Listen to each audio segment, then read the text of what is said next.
¿Qué tal? Muy buenas noches, bienvenidos en El Círculo. Hoy vamos a platicar de lo que está pasando en torno a la discusión del marco legal, de la interrupción legal del embarazo. Y en esta mesa, hoy tengo el gusto de que me acompañen Oriana López Uribe, ella es directora de Balance AC y vocera del Fondo María. ¿Qué tal? Muy buenas noches. Buenas noches, muchas gracias. Gracias a ti. Está también Mayra Johanna Miranda Torres, ella de Católicas por el Derecho a Decidir. ¿Qué tal? Muy buenas noches. Hola, buenas noches. Y nos acompaña Sofía Alessio Robles, coordinadora de Redefine en México, del Instituto de Liderazgo Simón de Beauvoir. ¿Qué tal, Sofía? ¿Cómo estás? Hola, buenas noches. Muy buenas noches. Bueno, pues empezamos la conversación hoy. Si les parece, un poquito haciendo el recuento de en qué momento en el mundo se encuentra esta discusión, porque evidentemente no es una discusión nueva, ni en México ni en el mundo, pero parecería que está viviendo un momento importante, que lo hemos visto desde las expresiones de Argentina, las manifestaciones multitudinarias, protestas en España y, por supuesto, el caso mexicano. A ver, ¿dónde estamos parados hoy en torno a este movimiento antes de entrar al marco legal y a lo que tenemos hoy en México? Ver, bueno, Sofía. es una buena estrategia entrar por ahí. Primero, estamos en un momento que, como dices, si bien el movimiento feminista tiene muchos años en México y en Latinoamérica, el momento en el que nos encontramos no tiene precedentes. Uno, por la magnitud de la movilización social que está teniendo ahorita tanto el movimiento feminista, el movimiento a favor de la despenalización del aborto, como es la Marea Verde, y sobre todo estas iniciativas que estamos viendo que no paran de surgir en todos los congresos locales del país. Lo que acaba de pasar recientemente en Oaxaca ha sido una victoria increíble y creemos que esto senta un precedente para que las cosas vayan moviéndose hacia adelante. Entonces, sí vemos el involucramiento de muchas personas, sobre todo muchas personas jóvenes en este movimiento ahorita, y que vemos que es una ola que viene por todo el continente latinoamericano y que sí realmente está tomando mucha fuerza de todas las mujeres que estamos pues a favor de los derechos humanos. Ok, Mayra. Pues yo creo que lo que comenta la compañera es que sí, efectivamente, nunca habíamos visto una movilización tan grande de jóvenes, de mujeres jóvenes, en muchos estados del país movilizándose, ¿no? A mí me ha tocado ver a mujeres jóvenes en el norte, donde son muy conservadores, que están haciendo un gran movimiento de la Marea Verde, ¿no? Y que además también están metiendo iniciativas ciudadanas para despenalizar el aborto. Esto es, no solamente se quedan como en el movimiento, en la protesta social, sino también están haciendo acciones para despenalizar el aborto, ¿no? Entonces creo que toda esta movilización del continente, ¿no? De América Latina, ¿no? Ha hecho mucho eco en México y creo que nunca había visto ese impacto. ¿Por qué, por cierto, por qué es Marea Verde? ¿Por el pañuelo verde? ¿Y por qué, ¿y por qué el La pañuelo historia del pañuelo verde no es muy simbólica, enigmática. Okay. En realidad fue la campaña nacional por el aborto legal y seguro en Argentina, que decidieron tener un símbolo que las unificara y con el cual se pudieran identificar. Y que fue hace 13 años, bueno, ahora ya 14 años, que decidieron buscar un color que no estuviera vinculado en Argentina a ningún otro movimiento y encontraron ¿Y se ha ido adoptando y se adoptó? Sí, se adoptó después de que se convirtiera en el símbolo que significó toda esta movilización multitudinaria en Argentina, en Buenos Aires y en las distintas provincias, que para el resto del mundo era como, muy bien, puedes ser abortista, puedes estar a favor del aborto y no tienes por qué ocultarlo, ni de tus seres queridos, ni de tu familia, porque a veces no son tus seres queridos, tu familia. Sí, pero, a veces pasa también, claro. Pero también de la sociedad, o sea, decir así, a la calle, como sincera y honestamente y transparentemente, estoy a favor del aborto, acompaño a mujeres que abortan, como soy orgullosa de estar a favor del aborto y no tengo por qué ocultarlo,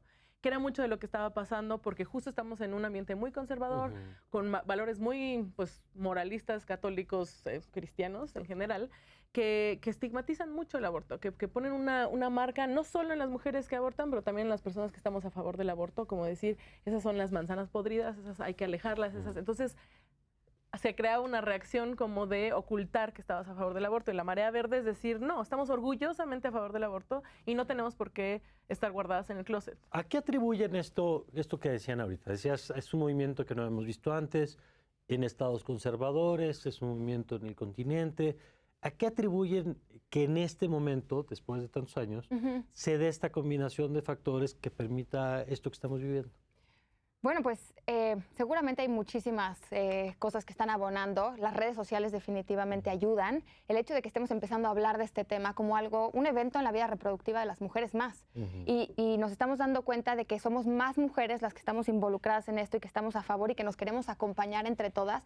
Y que las mujeres que abortan y las mujeres que están a favor del aborto y las mujeres que hacen procedimientos no están solas, ¿no? Y entonces hemos empezado a crear pues como un grupo, una marea muy sólida de personas que estamos todas diciéndonos entre nosotras pues que somos un grupo y que nos acompañamos y que esto está creciendo. Entonces las redes sociales ayudan, el movimiento vibrante que se está viviendo en Latinoamérica ahorita con todo lo que está sucediendo en temas de la agenda feminista y temas que no son de la agenda feminista también ayudan a decir, hey, las cosas de políticas públicas que no están bien tienen que cambiar y tienen que ir avanzando necesariamente. Y los derechos humanos de las mujeres son impostergables. Entonces, esto tiene que empezar a avanzar ya. Porque además esto que decías ahorita, es decir, esto es una parte de un movimiento muy amplio que va incorporando diferentes elementos. En México, por ejemplo, las expresiones sobre acoso, ¿no? Que vieron esta parte visible en Estados Unidos con el movimiento Me Too y que en México han encontrado salida en diferentes sectores, a través de redes, a través de...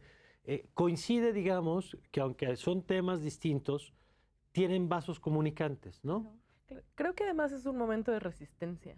O sea, creo que justo en los 90 fue un momento como de mucho auge de derechos humanos y particularmente de derechos de las mujeres. Y después se fue convirtiendo en una cosa de la fuerza conservadora empezó a proteger, a fortalecerse. Y empezaron creo que llevamos unos 5 años de momentos muy oscuros y muy conservadores que han generado esta resistencia. Y llevamos unos 30 años de una imposición de un sistema neoliberal, de un sistema capitalista en toda la región que es parte de estas luchas, que creo que también es parte del feminismo, estar en contra de ese neoliberalismo que nos pide que cada quien se lave con las manos como pueda y que son sus asuntos. Y no, nosotros estamos diciendo que no son los asuntos de los individuos por separado. Somos comunidad, somos tejido social y tenemos que reconstruir ese tejido social que el neoliberalismo ha intentado deshacer y decir, las redes de mujeres hemos estado aquí, hemos apoyado a mujeres para que aborten a pesar de la ley, porque queremos que estén bien y porque queremos hacer esa comunidad y ese colectivo que cuida. Y creemos en ese sistema para el sistema completo, ¿no? Para el país entero. Entonces, creo que este es el momento de resistencia y de decir, hasta aquí llegamos con el acoso, hasta aquí llegamos con la violencia, hasta aquí llegamos con la desigualdad de género, hasta aquí llegamos con el neoliberalismo, hasta aquí llegamos con la pobreza, hasta aquí llegamos con la acumulación obscena de recursos por parte del 1%, mientras el resto tenemos hambre, mientras no sabemos si tenemos pensiones, no tenemos seguros médicos, no tenemos un montón de las otras cosas que el 1% ni siquiera las piensa como necesarias porque vive con ellas. Y que agregaría a lo que están diciendo el elemento intergeneracional, ¿no? Que es uno de los fenómenos quizá más interesantes dentro de la discusión. Es un movimiento que, como apuntaban al principio, no es nuevo, que tiene décadas, pero esto que coincidía las tres de la participación de mujeres muy jóvenes, que en algunos casos retoman agendas, el tema de brecha salarial, por ejemplo, ¿no? Que incorporan otros y en donde incluso en algunos puntos hay discusiones, porque tampoco es un movimiento homogéneo, en donde necesariamente se comparte una sola visión, porque además no tendría por qué ser así, me parece. Como si fuera una mujer, una sola forma de pensar, pues no tiene ningún sentido eso.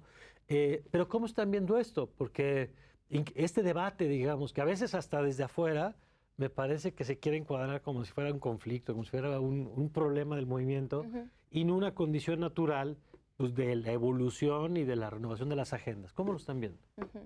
Bueno, primero sí, estamos construyendo sobre pasos ya avanzados y sobre camino recorrido de feministas muy consolidadas que participaron, por darte un ejemplo, en la despenalización del aborto en la Ciudad de México, que fue en el 2007. Entonces, en ese momento participaron feministas muy consolidadas, de carreras ya largas, y pues que de alguna manera estaban como metidísimas en el movimiento. Ahorita, las personas que estamos participando, o sea, sí, muchas venimos y trabajamos en instituciones, como nosotras tres, pero el movimiento de Marea Verde somos genuinamente todas. Entonces, estamos personas que trabajamos en instituciones, en ONGs, pero también hay senadoras, hay diputadas, hay estudiantes que nunca han pertenecido en una organización. O sea, queremos posicionar que sí son los feminismos, no es el feminismo, pero dentro de Marea Verde caben todos esos feminismos. Porque ¿Y Marea Verde es el punto común con el tema de despenalización? Exacto. Ese sí. Es el tema, es uno de los temas. Es uno de los temas. Exactamente, no es el único, pero es uno de los temas en los cuales no podemos no estar de acuerdo en esto. Entonces encontramos un punto en común y para avanzar sobre eso. Y sí, somos cada vez más mujeres de todos los trasfondos, de todos los contextos y pues todas somos la Marea Verde. Pero yo creo que Marea Verde fue como el pretexto para articularnos en otros temas, ¿no? Otro de los temas que también ha sido articulador ha sido el tema de violencia sexual y feminicidio, ¿no? O sea, las mujeres salen a las calles ya hartas de tanta violencia que están viviendo, los secuestros afuera del metro, ¿no? Pero sí creo que es el pretexto y que creo que viene a partir de la despenalización del aborto, ¿no? Como si esta población joven se viniera preparando después de saber que puede decidir sobre su cuerpo. ¿Tú crees que el tema de 2007? 2007. El 2007 marca un... Claro, por supuesto, porque además es el primer estado que despenaliza el aborto, ¿no? Hasta las 12 semanas, que finalmente las mujeres saben que son sujetas de derecho a decidir sobre su cuerpo y sobre su vida reproductiva, y a partir de eso, pues finalmente esto empieza como a disiparse en diferentes estados, ¿no? Ok, ahora vamos a hacer un poquito bueno, no sé si querías agregar algo de esto. No, está bien. A ver, ¿qué pasa del 2007, que lo están planteando ustedes como un punto donde se mueven cosas, donde se rompen cosas, y de 2007 nos vamos hasta el 2019 para el siguiente estado que despenaliza, que es Oaxaca, ¿no? Claro. Bueno, ¿qué pasó en esos 12 años o qué no pasó en esos 12 años? ¿Y por qué el tema no se replicó en otros puntos del país? Creo que las fuerzas conservadoras, una vez más, como en los 90, o sea, volvió a pasar, es un círculo. Nosotros tenemos una ganancia y entonces las fuerzas que están contrarias se mueven y logran como ciertos candados. Lo que hicieron fue intentar poner unos candados que fueron las reformas constitucionales que se han logrado poner en 19 estados de la República. Reformas en constituciones locales. En constituciones locales. ¿Qué es la del derecho? Protección a la vida desde el momento de la concepción o fertilización. Son casi copiados y pegados uno de otro, después de otro. ¿Y eso se hizo en cuántos estados? 19. Okay. En realidad Chihuahua ya lo tenía desde antes, pero bueno, 18. Okay. Y ahí lo que es un falso candado. Y la idea es decir que la protección de la vida desde la concepción es incompatible con la decisión de interrumpir un embarazo. Y no es incompatible. La única forma que tú tienes de proteger la vida desde la concepción es a través de proteger los derechos, la salud, la vida, o sea, todas esas cosas que sabemos que son los derechos de las mujeres, de las personas que están gestando. Entonces, no puedes hacer cosas en contra de aquella persona que está llevando el embarazo. Por lo tanto, uno de sus derechos es decidir si continúa o no un embarazo. Entonces, ahí se habla como de cómo va potenciándose el derecho a la vida versus el derecho, ¿no? del feto versus el derecho a la vida de la mujer. Y eso va cambiando a medida que va avanzando el tiempo de gestación de la mujer, pero llegan al mismo nivel de derechos cuando el bebé nace y puede vivir separado de la mujer.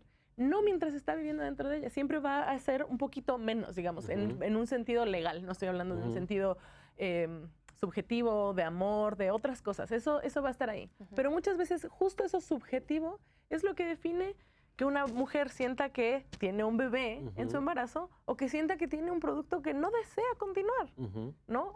O que justamente ese bebé que ama tanto lo tiene que interrumpir porque no va a ser viable. Ahora, en este escenario, digamos, porque hay como diferentes niveles o diferentes marcos legales donde está el tema de salud, donde está el tema de violación, donde está en el caso de la Ciudad de México que no se requiere, digamos, sino es el tiempo, digamos, más que el tema de las causas. ¿Cómo estamos en esa materia en el resto del país? Mira, con estas modificaciones a las constituciones locales que se hacen en estos 18 estados, ya 19 con Chihuahua, pareciera que las causales no existen, ¿no? La interpretación es como no se puede hacer aborto bajo ninguna circunstancia. Pero en los códigos penales de los estados están estas causales que mencionan. Entonces, muchas de las veces en los servicios donde se tienen que practicar o se tienen que hacer válidas estas causales, no se hacen, ¿no? Porque una de las cosas que mencionan es que como la vida es protegida desde el momento de la concepción hasta la muerte natural, pues entonces van en contra de su legislación, aunque el Código Penal diga todo lo contrario. ¿Y qué es lo que dicen los códigos penales? Los códigos penales siguen, o sea, esa es la peor interpretación posible. Claro, esa es exacto. la interpretación Es mala. incorrecta. Así Porque es. ponen el tema constitucional por encima del Código Penal local. Claro. Y el Código Penal, o sea, las causales están dentro del Código Penal Ujú. local. Mientras eso no cambie, significa que sea delito o no, por esas razones que se establecen ahí, hay Son una omisión de excluyentes. responsabilidad. Porque el Código Penal no establece las excepciones, sino Las excluyentes. los Las excluyentes. excluyentes Claro. de responsabilidad. Exacto. Pero también hay legislación a otro nivel, que es al nivel federal, donde está la NOM 046, que establece distintas cosas que los códigos penales, donde si tu código penal establece violación, que es el caso de todas las entidades del país, Ujú. entonces se tiene que garantizar el acceso y puedes ir únicamente con una carta explicando lo que ha pasado. No Que a- tienes que ir a la policía. No Que tienes ahorita todas vamos esas un cosas. poquito a esta parte federal, digamos, porque hay una discusión también de dónde se tiene que llevar o cómo se tiene que avanzar. Pero nada más para terminar de entender este marco legal local. Ujú. ¿Qué es lo que dicen, por ejemplo, algunos de estos códigos? Y ahí es donde han estado las batallas. O sea, en los códigos penales locales, que son los de Ujú. cada uno de los estados, dice que el aborto es un delito a menos que las causales. Entonces, las causales son excepciones de responsabilidad, como dice Oriana, y son si está en peligro tu vida, si está en peligro tu salud, si tuviste una Malformación. inseminación artificial no No consentida. consentida. Todas estas son, está bien, sí puedes abortar, y los plazos varían en cada uno de los códigos Ok. penales. La grande, que es la NOM 046 y que es la de violación, está en todo el país. Cualquier embarazo producto de violación puede ser interrumpido en todo el país. Ujú. Y la Ley General de Víctimas es otra de estas leyes federales que dice, o sea, está por encima de los códigos penales de Ok. cada una de las entidades federativas. Pero en términos como de, quedándote en lo local, la Constitución local dice que se va a proteger la vida desde el momento de la concepción. No dice cómo o a través de qué, porque las constituciones lo que hacen es decir cuáles son los bienes a proteger, tutelar, ¿no? ¿no? Como entonces, ¿tienes protección a la vida desde el momento de la concepción? Bien. Eso significaría que a nivel local debería de haber la garantía de que vas a tener un embarazo saludable, de que vas a tener las revisiones necesarias, de que las mujeres que están embarazadas van a Esa llevar... sería la parte de acompañamiento para hacer efectivo. Y de servicios de Ese- salud que servicios debe de garantizar el salud. Estado. Ok. Y que Porque no- eso es lo que está garantizando, está protegiendo. La Constitución no dice cuáles son los delitos o cuáles no. Está diciendo que entonces las acciones para proteger la vida desde el momento de la concepción no es meter a mujeres Con en la lo cual, cárcel. además, todos estaríamos de acuerdo. Todos estamos de acuerdo, Claro. absolutamente de acuerdo. Y nuestra Constitución, todas, las locales y la Sí. federal, ya protegen la vida. No es necesario poner desde qué momento. Protegen la vida. Cuando tú proteges la vida desde el momento de la concepción, estás protegiendo la vida de la mujer que está embarazada. Bien, todos estamos a favor de eso. Entonces, la parte positiva que se tiene que hacer, la parte como activa, proactiva del Estado, es garantizar que las mujeres que están gestando tienen todo lo que necesitan. Ujú. Entre ellos, todos sus derechos. Ujú. Entonces, ahí todo bien. Luego tienes el Código Penal, que ahí no corresponde el tema de aborto, porque el aborto es un tema, es un procedimiento médico. No tenemos trasplantes de riñón, no tenemos otras cosas, pero bueno, está en el Código Penal. Tiene excluyente responsabilidad el delito de aborto cuando existen estas causales. Entonces, no tiene nada que ver. No tiene, una cosa no tiene que ver con la otra. No debería de por qué interpretarse la Constitución, ser leída en el momento de los delitos. Lo que se tiene que leer en el momento de los delitos es el Código Penal. Ya. Bueno, vamos a hacer una pausa. Regresamos ahorita con el tema de los Lo federal. castigos. Bueno, y de los castigos porque hoy tenemos un tema de mujeres que están en la cárcel por el tema de aborto y vamos a revisar por qué es importante que esté en el Código Penal, o sea, por qué este enfoque, digamos, que se le ha dado, sí tiene consecuencias prácticas para mujeres específicas en diversos puntos del país. Vamos a platicar el tema de la amnistía que han propuesto, si alcanza o no alcanza, para qué tipo de situaciones, marco legal, en fin, mucho que platicar todavía regresando de esta pausa.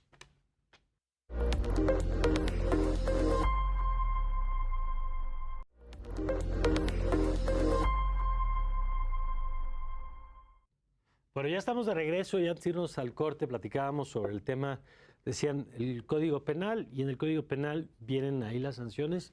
¿Y qué sanciones contempla el Código Penal actual o los códigos penales actualmente? Varían dependiendo de cada uno de los códigos. A ver. Van desde, ¿cómo les llaman? Terapias psicológicas, Trabajo comunitario. trabajo comunitario, hasta años de cárcel, que me parece que el Código Penal de Sonora es el que más años tiene. Y más bien la discusión tendría que estar en por qué estamos hablando de un procedimiento médico dentro de un código penal. O sea, ¿por qué no más bien lo estamos entrando en las leyes que deben proveer y garantizar derechos y servicios de salud? Porque eso es lo que es.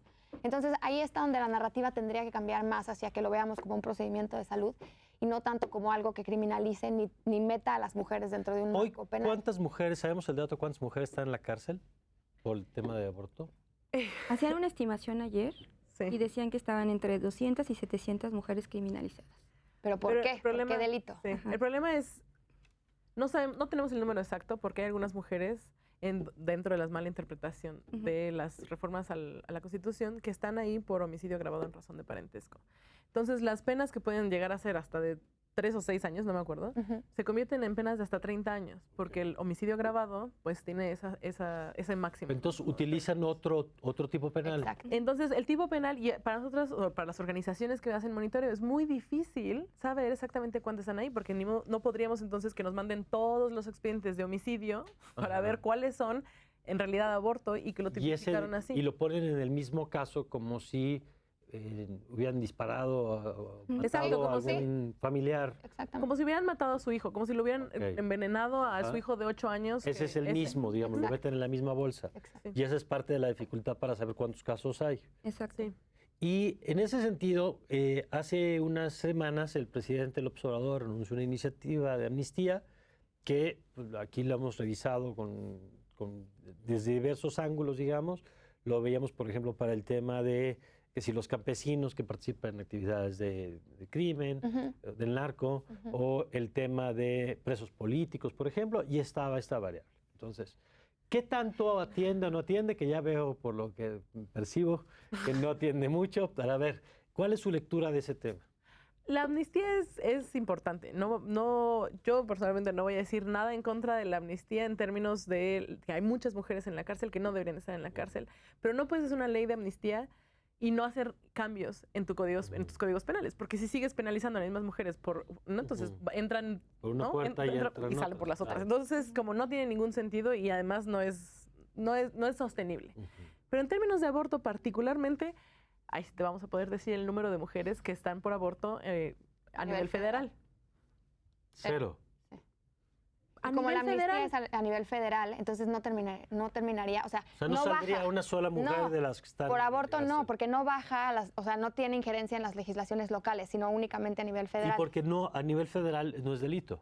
Sí es delito, pero no hay una mujer que esté procesada a través del Código Penal Federal por aborto. Exacto, únicamente a nivel local. Y también otra de las cosas, volviendo a la narrativa, que no es conveniente en el tema de la amnistía, es que la amnistía es un perdón. Y el aborto no tiene por qué ser perdonado. Entonces, las mujeres no estamos buscando que nos perdonen por ejercer derechos que nos corresponden por un principio. Entonces, en términos de narrativa, pues, o sea, si sacara a mujeres de la cárcel genuinamente, venga, buenísimo. O sea, no estamos en contra de eso. Eso, pues, que además ya de entrada nos están diciendo que no pasaría. No pasaría. Porque son 0. Pero aún si pasara, sería como, sí, sáquenlas, porque esas mujeres no tendrían que estar un día más, pero no con un perdón. Exacto. O sea, no perdonándonos por algo que nos correspondía desde un principio. Entonces, esa narrativa es la que no es bienvenida por parte del movimiento. Y al final, si ninguna mujer termina saliendo de la cárcel y no se modifican los códigos penales locales, porque, pues bueno, saldría una, imagínate que salgan 100, buenísimo. Pero las leyes siguen iguales y a nivel local las van a seguir procesando por los mismos delitos, ya sea por aborto, si bien les va, y si no por homicidio en razón de parentesco. Entonces, ¿y eso se determina quién? ¿El Ministerio Público a la hora que presenta la acusación o el juez? Pero todo eso se hace a lo local. En lo local, digamos. Pero puedes quitar esa parte. Es decir, ¿qué tendría que pasar en lo local para que ya no se pudieran procesar casos con esta discrecionalidad, digamos, de perseguirlo no por el tema del aborto, sino por el tema de este... Pues uno es entender que lo que te establece los delitos es tu Código Penal, no la Constitución. Y que tienes que entender que las constituciones hablan en positivo de lo que tienes que proteger, no de lo que tienes que criminalizar. Entonces, ahí de entrada a mí me parece que es un poco chistoso porque son las personas que deberían de entender más de leyes porque son las que las están ejecutando. Entonces ahí me queda un poco complicado que no entiendan la diferencia entre Constitución y Código Penal, pero siento que a veces contribuimos cuando decimos mal las lecturas y damos las peores interpretaciones. Entonces ahí haría falta decir como claramente a los ministerios públicos, ¿no? Como a las fiscalías, como este es tu Código Penal. ¿Te acuerdas? Estos son tus delitos. Este es tu guía para establecer qué vas a hacer. No tu moral, no tu religión, partido político, no tus creencias, no tú en tu fuero interno, no. Eso no es una cosa de fuero interno. Tú eres un funcionario público y tienes documentos guía con los cuales todos nos tenemos que basar. Y además en la premisa de que los servidores públicos solo pueden hacer lo que la ley les mandata. Exacto. Entonces, creo que ahí entra el principio pro persona. Claro que sí, ¿no? Con la modificación en el 2011 del artículo 1, hay un principio que es de pro persona, que lo que menciona, bueno, dentro de esta modificación, es que tienes que utilizar la norma o la ley mucho más protectora. ¿no? Esto es, tendrían que usar una ley o una norma más protectora para el ejercicio de los derechos de las mujeres, ¿no? Los servicios de salud. Algo que quería comentar, abonando a lo que dice Oriana, es que las mujeres que han sido criminalizadas son mujeres pobres, mujeres que no tienen acceso a los servicios de salud o que los servicios de salud están muy lejanos de su comunidad y que por lo tanto tuvieron abortos espontáneos por falta de servicios de salud, ¿no? Mujeres pobres en condiciones de desnutrición. Entonces, finalmente, las mujeres que han sido criminalizadas son mujeres pobres. Y dejando claro que no son las únicas que abortan. No. Las mujeres de Polanco, las mujeres de Las Lomas, de la Condesa, ¿no? Como de todos los estados, todas, de todos los niveles socioeconómicos y de todas las profesiones o sin profesiones, abortamos. Pero son las más pobres a las que están metiendo a la cárcel. Ahora, ¿qué pasó, por ejemplo, vamos al caso de Oaxaca? Porque haciendo este recuento que veíamos, decíamos, en 2007 pasa en la Ciudad de México y luego pasan 12 años hasta que llegamos al Congreso de Oaxaca y se da el cambio de la Constitución. En esos años pasaron estas otras reformas de las que ya nos platicaron. ¿Qué permite que en Oaxaca se dé la modificación, en su opinión? Y un poco como el caso concreto, pero también como análisis de caso, de que de pronto se dan ciertas condiciones que permiten estos cambios. Pues mira, yo no diría que es garantía de absolutamente nada, porque lo hemos visto, pero en Oaxaca el Congreso es mayoría morena y se votó por mayoría en el Congreso local. ¿Y lo que se hizo es una modificación a qué?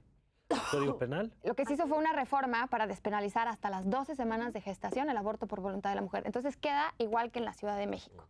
Entonces, es un avance gigantesco, lo celebramos, lo respaldamos por completo. Necesitamos, o sea, que se garantice, que se hagan las reformas y que se demuestre una buena voluntad política por avanzar. No es suficiente muchas veces, sino hasta que vemos los derechos y los servicios garantizados. Y te decía, el hecho de que haya habido mayoría de Morena fue algo bueno, no es garantía de absolutamente nada, porque hemos visto personas dentro del partido de Morena que respaldan cosas que son hasta no laicas, entonces no es garantía de nada, pero bueno, la votación fue favorable, fue una gran mayoría la que votó a favor de esta reforma, y también tiene un movimiento de derechos humanos muy sólido, el Estado, y un movimiento feminista bastante grande y de mujeres muy jóvenes que están impulsando esto. Entonces hay que hacer un reconocimiento a que son muchos factores siempre los que influyen. Hay hasta sospechosos y sospechosas no comunes que van pues colaborando, ¿no? A que estas cosas vayan avanzando. Y creemos que Oaxaca pues ha sido el segundo, pero van a ir poco a poco avanzando el resto de los estados. Mayra. Pues yo creo que tiene que ver con la suma de todo esto que menciona, ¿no? Tiene que ver con el movimiento de Marea Verde, ¿no? Que también es un movimiento muy fuerte en Oaxaca. También tiene que ver con estas declaraciones que hace la Secretaria de Gobernación sobre la despenalización del aborto a nivel nacional, ¿no? Y que de pronto esto contagia como el ánimo en otros estados, ¿no? Empiezan estas iniciativas a interponer iniciativas para despenalizar el aborto. En Hidalgo hay un intento en Zacatecas, o sea, hay muchas iniciativas que se empiezan a dar y que finalmente, pues, donde no lo esperábamos, se da. Oaxaca. No lo esperaba. Tú habías apostado que ese era el estado en el que iba a avanzar primero. No era que no apostara, ¿no? Pero que finalmente habíamos visto, como lo mencionó la compañera, pues que Morena mete iniciativas, pero que no nos asegura que estas iniciativas pasen, ¿no? Que tiene que ver con una voluntad política, ¿no? Para que estas iniciativas puedan, pues de alguna manera, ser positivas para nosotras, ¿no? Lo vemos como en el caso de Hidalgo, ¿no? En Hidalgo estábamos seguros que íbamos a tener una iniciativa para despenalizar y finalmente después como que se para el proceso, ¿no?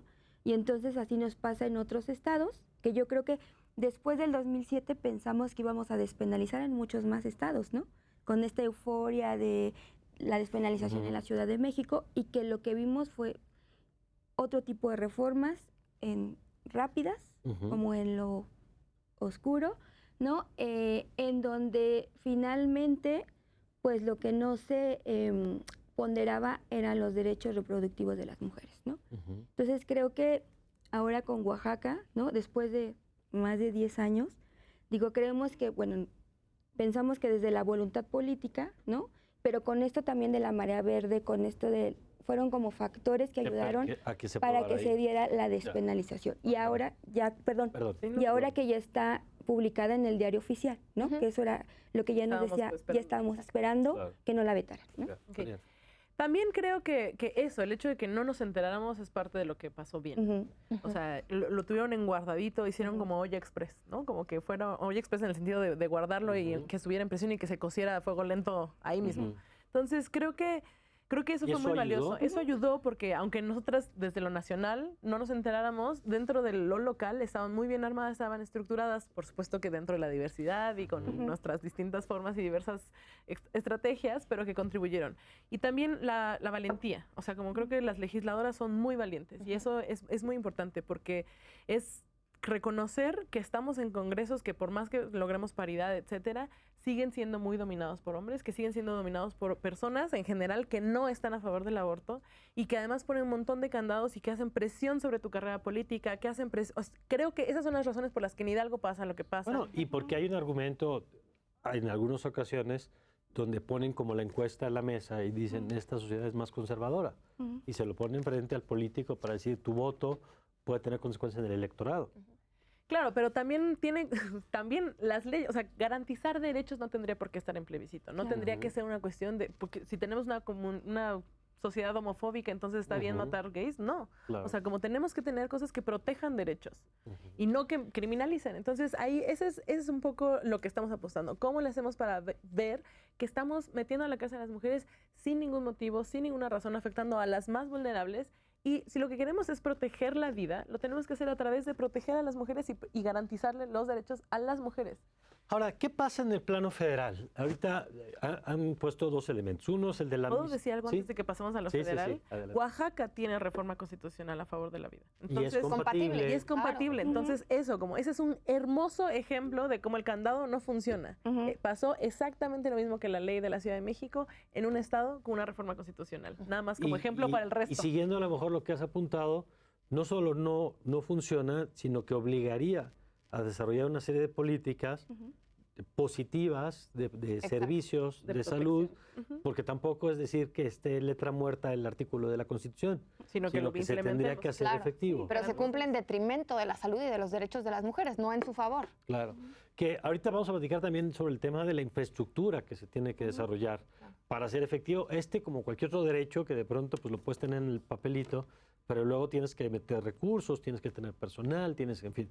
Pero antes de entrarle a eso, nada más para empezar con el plano nacional, hemos puesto dos elementos en la mesa. Uno, la amnistía, que ya nos dijeron, pues no hay nadie por ese delito en el plano federal, y el otro es lo que ha dicho la ministra en retiro, la secretaria de Gobernación, Olga Sánchez Cordero. Y ahí la pregunta es, ¿qué ha pasado en el plano federal? Pues ahora sí que en esta administración, porque ya sabemos que las pasadas no se movió nada en ese sentido, o sí, ahorita nos lo comentan, pero ¿qué es lo que se está planteando en este momento?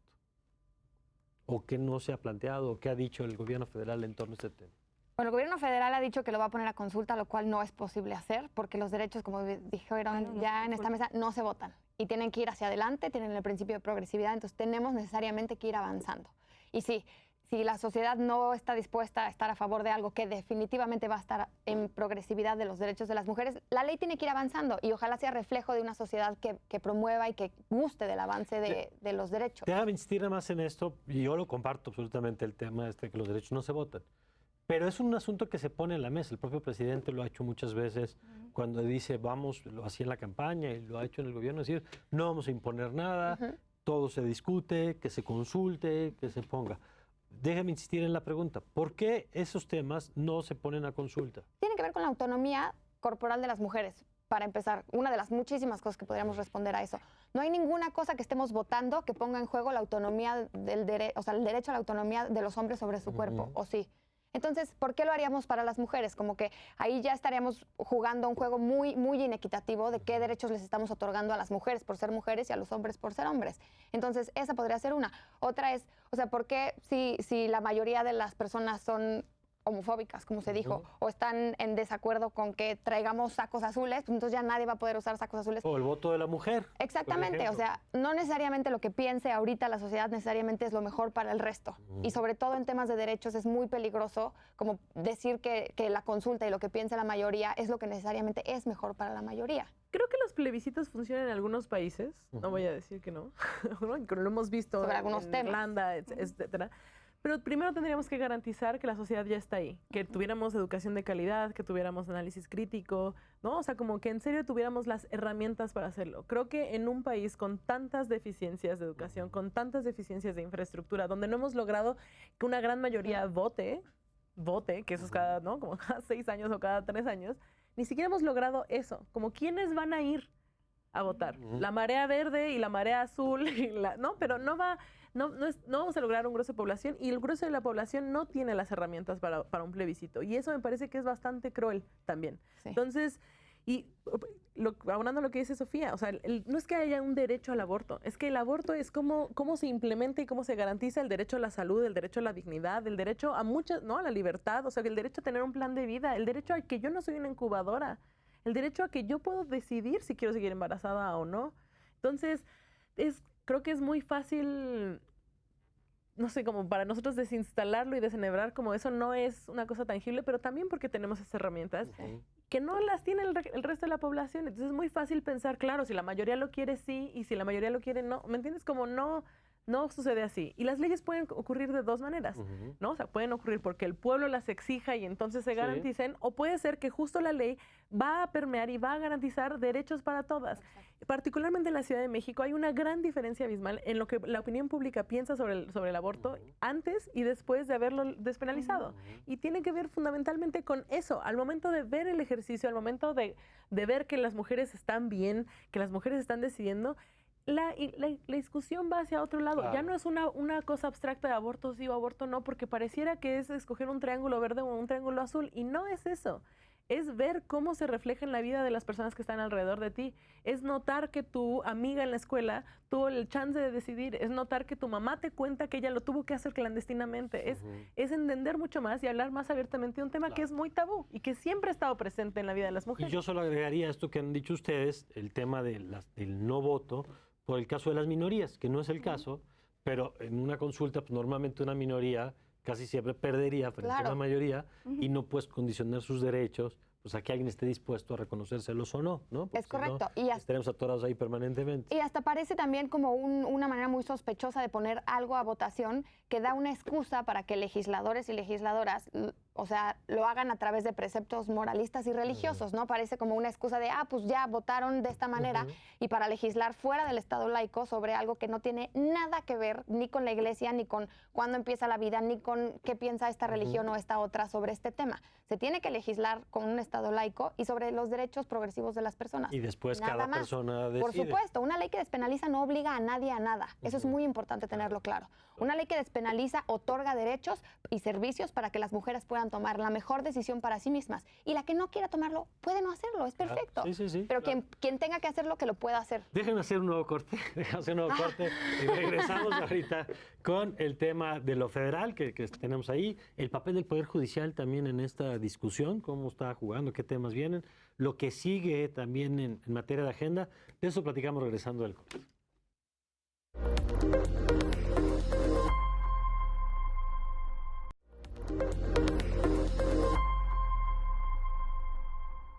Bueno, y estamos de regreso y vamos a seguir con esto. A ver, en el plano federal, ¿qué se puede hacer? ¿Qué, desde su perspectiva, qué tendría que estar haciendo un gobierno que quisiera garantizar este tema de derechos? Creo que tendríamos que estar teniendo claridad sobre qué toca en el Código Penal y qué no toca en el Código Penal. Federal. En todos. Federalmente. O sea, creo que federalmente tendríamos que tener. Pero ¿habría una manera, digamos, que desde lo federal se dé algún tipo de paraguas para lo local? ¿O es un asunto que se tiene que construir? Tendría que ser primero a nivel federal y después tendrá que ser de manera local. No, puede ser al revés. O sea, no hay una única forma de hacerlo. O sea, creo que lo que pasó ahorita en Oaxaca podría ser una estrategia que empezaran a pasar como en los demás estados. Pero lo que le toca a lo federal... Es que la ruta, si nos vamos por lo local, pues quién sabe si llegamos. Digamos, la última vez pasaron 12 años entre un estado y otro, que esperemos no sea el caso, pero por eso mi pregunta, cuando la Secretaría de Gobernación, que yo no recuerdo que hubiera ocurrido antes, dice, yo estoy en esta visión, ¿qué tendría que ser consistente con esa visión? Tendría que ser consistente con esa visión, revisar la Ley General de Salud, recordarle a la nación que este es un asunto de salud y empezar a garantizar de ese lado que por lo menos estén empezando a implementar todas las causales en todos los ¿Por qué estados. la Ley General de Salud? Porque es el ámbito federal, es lo que rige al nivel federal a la salud. ¿Y qué se tendría que establecer ahí? Ya establece algunas cosas sobre cómo se debe de dar la atención. Ya hay un avance normativo sobre cómo debe darse la atención, porque como están previstas las causales, las cosas ya están puestas. Y creo que eso es muy importante, que el personal de salud no necesariamente sabe que ya se encuentra protegido por una serie de normatividad pues, que las que le corresponden. Pero en el plano federal también es con excluyentes. Sí, podría ser una opción también reformar el Código Penal Federal, pero insistimos, el Código Penal Federal no tendría tanto efecto. No tiene tanta injerencia. Y también lo otro es que la Ley General de Salud o la Ley General Estatal de Salud, las que están son como la normativa de la Secretaría de Salud. Por eso es importante, porque ellos se rigen por sus reglamentos internos, por la Ley General de Salud. Y entonces cuando ellos miran que está ahí, que no tendría que ser así, porque finalmente si ya está en el Código Penal, si ya está en una ley como la norma 046, pues finalmente tendría que aplicarse en todas las secretarías de salud, ¿no? Sí. Pero finalmente tendría que ser también en estos reglamentos internos que son para ellos, para que no tengan pretexto para no actuar lo que les corresponde, ¿no? Por eso es importante Y la para modificación. capacitarlos. O sea, Claro. creo que era una de las cosas que tú estabas hablando. Como, ¿qué es lo que se necesita para implementarse? ¿Qué se necesita para que ya se garantice? Qué padre que ya esté en Oaxaca. ¿Qué se necesita? Se necesita que el personal de salud tenga aspiración eléctrica o manual endouterina, que sepan utilizarla, que sepan utilizar las cánulas, etcétera, que sepan medir. O sea, como que son cosas que solo les enseñaron hace mucho tiempo, pero les enseñaron a usar un procedimiento que ya no está recomendado, que es el legrado, ¿no? Y a veces usamos aborto y legrado como si fueran sinónimos. No es un sinónimo, es simplemente un procedimiento médico que ya es arcaico y que la misma Organización Mundial de la Salud ha dicho, dejemos de usar eso, lo más saludable o lo más amigable para las mujeres es utilizar estas cánulas flexibles de plástico, etcétera, o el aborto con medicamentos, que con medicamentos que son muy, muy, muy seguros y que entonces también se puede empezar a garantizar el acceso a la mifepristona y al misoprostol en Oaxaca. Tendría que ser lo primero, porque necesitan 6 horas de capacitación. Personal de salud necesita 6 horas de capacitación y en realidad los medicamentos son muy baratos. No estoy segura de cuáles son los medicamentos que está comprando necesariamente el Estado, pero sé que hay fabricantes en la India y en otras partes del mundo que los venden en $2 el kit completo. Entonces, que ahora tendría que tener el gobierno acorde a su nuevo... Que ya lo tiene. Claro. Ya lo tiene porque él en la Ciudad de México ya lo tiene. Entonces, digamos que eso va a hacer una licitación más grande. Exacto. Y debería, además de meterlo, o sea, si es realmente una prioridad, tiene que entrar presupuestalmente, definitivamente, para que se puedan hacer las compras consolidadas necesarias. Y sobre todo, se necesita una capacitación médica, pero también una capacitación de qué es lo que dice la ley y como prestador de servicios públicos de salud, ¿qué tienes que hacer? O sea, ¿cuáles son tus obligaciones? Y que estás respaldado también. Que estás protegido y respaldado, ¿no? Por la ley precisamente. Y después, pues, que tu trabajo es garantizar el derecho a la salud de las mujeres con ciertos procedimientos. ¿Y cuáles son esos procedimientos? Pues ya a partir de estas capacitaciones médicas. Pero tienen que saber qué dice la ley y qué se les requiere en los reglamentos de la Ley General de Salud y los reglamentos y las normas. Y en ese conocimiento de las leyes y normas, han hablado ustedes varias veces de la norma 46. 046. A ver, esa norma, para quienes no están familiarizados con el tema, ¿qué es? ¿Quién elaboró esa norma y por qué es importante? Sí, tiene un nombre larguísimo, es sobre violencia sexual y familiar y para atender a las personas que son víctimas de esta violencia. En el tema en el que estamos hablando... ¿Es una norma emitida por quién? Claro, es que es una norma que viene de una resolución amistosa del caso Paulino, ¿no? Okay. Primero la norma 190, donde habla sobre la atención integral. Después viene una modificación donde... ¿Y esa se emite quién? Nada más para entender, porque las leyes nos queda muy claro pues, que se pasan por Congreso local o Congreso... La Secretaría de Salud es la que está, es una norma de la Salud. Secretaría de Salud que tiene la facultad de prestar servicios integrales a mujeres víctimas de violencia sexual y violencia ¿Y familiar. qué dice esa norma? Que las mujeres... Dice un montón de cosas, Sí, ¿no? sí, Quiere decir que muchísimas, lo que estamos sobre hablando aborto es como un numeral específicamente. específico. Bueno, Claro. sobre el tema. Pero es importante saber que de entrada la norma es más amplia. Es más amplia. Pero Sí. hay un apartado que para lo que estamos conversando aquí es importantísimo, que es... Que las mujeres víctimas de violencia sexual que tengan como resultado un embarazo tienen derecho a tener un aborto gratuito dentro de los servicios de salud. En todo el país. En todo el país. En todo el territorio ¿no? mexicano. En todo el territorio. Y que pueden ir con una carta describiendo únicamente el hecho, cómo fue la violación, o sea, o que hubo una violación con lo que quieran, pero es nada más bajo protesta de decir la verdad.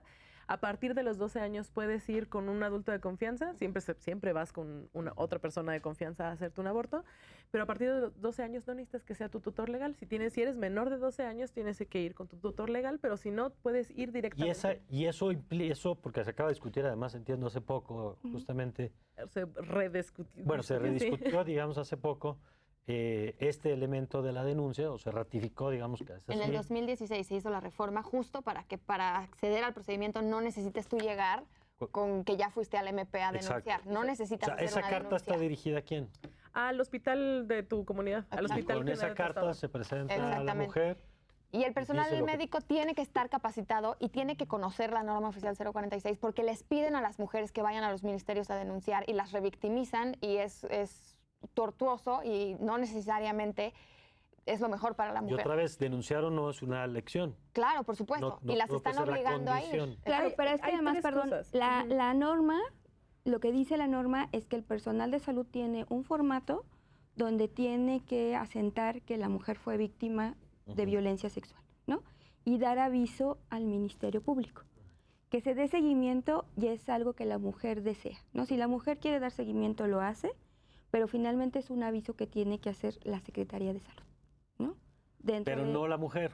No, la Sino mujer. en todo caso la Secretaría Es la que Secretaría le de Salud avisa. la que O sea, hay que llena. acordarnos Pero que por la un mujer registro. en tanto víctima tiene derechos, no Ujú, obligaciones. exacto. Claro. Entonces, el que está obligado a explicarle Es la al Secretaría Ministerio Público es la de Secretaría de Salud, Ok. pero no la mujer. Y la mujer puede decidir que no va a dar seguimiento. Y las mujeres no van a dar seguimiento porque o son personas que, a pesar de que las violaron, son personas que son cercanas, que las cuidan, o son personas que las tienen amenazadas y que amenazan a personas. O sea, como hay mucho miedo de por medio.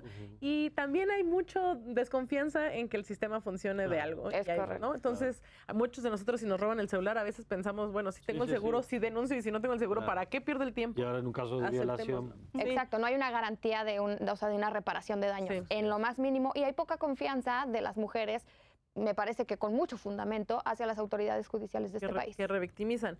Pero también en esta carta hay tres documentos. La Ley General de Salud, que también habla de cómo deben de ser atendidas, y la Ley General de Víctimas, que justamente dice que tienen 3 días para atenderla, porque esta es una razón por la cual se considera una emergencia, digamos. Entonces, se tiene que garantizar que es atendida después de entregar la carta dentro de los primeros 3 días.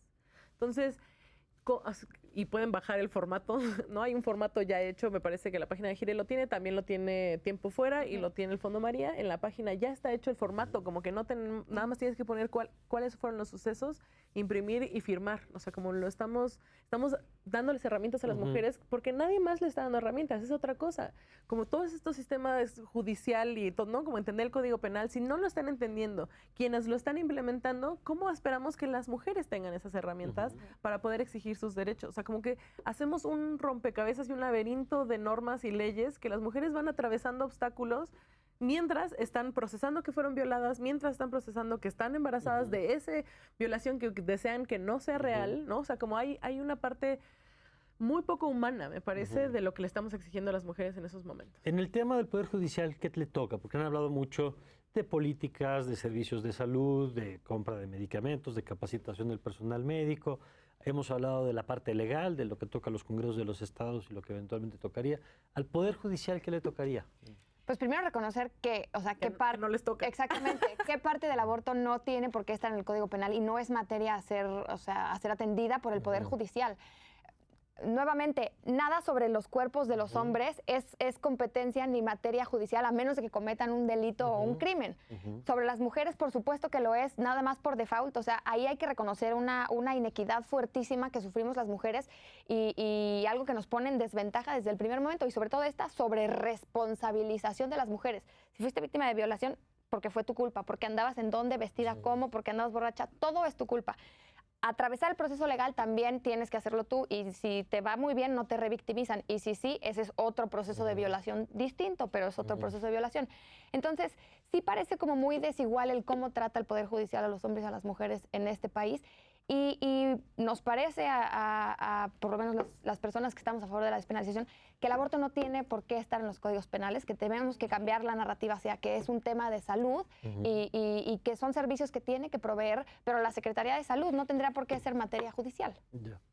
Y que además también, por ejemplo, cuando una mujer víctima de violencia sexual llegue a los ministerios públicos, tendrían que canalizarlas inmediatamente a los servicios de salud, ¿no? para que las mujeres reciban la atención integral. Y la otra que nosotros queremos que modifiquen en los códigos penales es una que no esté, pero además también que no pidan las denuncias para las mujeres víctimas de violencia sexual. Esto es, en algunos estados, ¿no? Como por ejemplo Guerrero, no está homologada la ley, por lo tanto, las mujeres no pueden recibir atención. Sí pueden, los servicios. hay una incongruencia. Pueden ser, sí pueden, pero finalmente lo que están haciendo los servicios de salud es pedirles la autorización del Ministerio Público para que se les haga la interrupción legal del embarazo. Que ahí ¿no? es una incompatibilidad, pues, ¿no? La norma oficial te está diciendo que la debes de atender dentro de 3 días, pero tu código penal no está en congruencia con eso, entonces no está homologado, pero tienes la protección de la norma federal. Entonces ahí es una cosa de incongruencia que, una vez más, la peor interpretación sería esa. Lo que a veces se usa, pues. Claro, pero una vez más, el principio por persona me tendría que decir que si tengo una norma oficial mexicana que es a nivel nacional, que me exige esto en caso de que yo tenga una causal. Esa tendría que hacer la vida más fácil. Digamos, porque es la que protege más los derechos de las mujeres. Pero finalmente no se está aplicando. Por ejemplo, hay 2 estados que tienen alertas de género por agravio comparado. Esto es que las mujeres no tienen acceso a servicios de salud, de aborto, por violencia sexual, por causal de salud. ¿Qué son cuáles? Que son Guerrero y Veracruz. ¿No? Guerrero tiene 6 meses, se interpuso el 8 de marzo la alerta de género por agravio comparado. En mayo se entrega el informe del grupo de trabajo diciendo que tienen que hacer estas acciones. Una de ellas es modificar el Código Penal para quitar esto de la autorización. Y en noviembre ellos tendrían que informar qué es lo que hicieron en estos 6 meses. Hasta el momento no informan absolutamente nada, porque algo que nosotros encontramos es que cuando las mujeres tienen que recibir la atención en los servicios de salud, no existe. ¿No? Bueno, para cerrar, ¿qué sigue? ¿Qué sigue? A ver, ¿qué sigue, Oriana? ¿Qué temas hay que mirar, empujar? ¿A qué habría que estar atentos? Yo creo que hay una parte...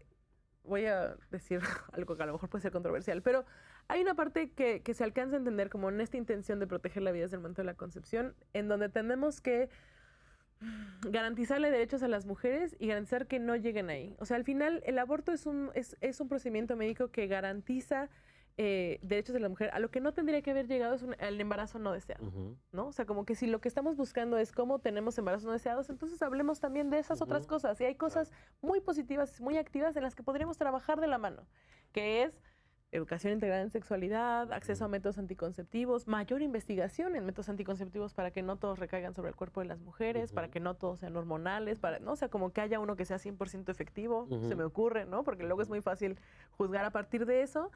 Y además saber que siempre vamos a necesitar abortos, porque hay abortos que son necesarios médicamente. Y tenemos que reconocer eso, que el aborto es un procedimiento médico que tiene que estar fuera del Código Penal y que hagamos cosas proactivamente para que las mujeres no tengan que enfrentar o que se reduzcan al máximo los embarazos no deseados. Sofía. Exacto. También me parece necesario que hablemos de este tema. O sea, me parece que estas mesas deberían de ser replicadas y replicadas y replicadas, no solo en este canal, en todos los canales, en todas las áreas. Deberíamos estar hablando en todas las cocinas sobre este tema.